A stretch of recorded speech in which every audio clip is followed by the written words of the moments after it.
எல்லா பிள்ளைங்களும் பெற்றோர்கிட்ட எல்லா விஷயத்தையும் சகிச்சுக்குவாங்க. ஆனால் ஒரே ஒரு விஷயத்தை மட்டும் சகிச்சிக்க மாட்டாங்க. அது என்னன்னா, அவங்கள மற்ற பிள்ளைங்களோட கம்பேர் பண்ணுறது. இந்த கம்பேரிசன் அவங்களுக்கு அதிகமான மன உளைச்சல் ஏற்படுத்துது. பார்த்தீங்கன்னா, ஒரு தூக்கணாங்குருவி அழகாக கூடு கட்டுது, சிலந்தி ஒரு அருமையான வலை பின்னுது, ஒரு எறும்பு அழகான புற்று ஏற்படுத்துது. ஆனால் எல்லாமே தனித்துவமானது, ஒன்றை இன்னொன்று செஞ்சுக்கிடாது. அதுக்காக மற்றது திறமை இல்லைன்னு அந்தந்த இடத்துல அது திறமையானது. ஒரு பிள்ளைக்கு ஒரு திறமை இருக்கும், அந்த திறமையை கண்டுபிடிச்சி அதை வளர்த்து எடுக்கிறது தான் பெற்றோருடைய கடமை.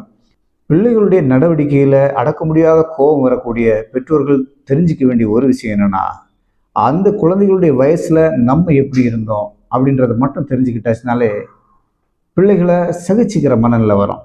எல்லா பிள்ளைங்களும் நம்மக்கிட்ட எதிர்பார்ப்பது என்னென்னா, பெற்றோர் நம்மளை நம்பணும் அப்படின்றது. எதையும் நம்புகிறோம், யாரையெல்லாமோ நம்புகிறோம். நம்ம பிள்ளைகளை நம்புறது தப்பு இல்லைல்ல.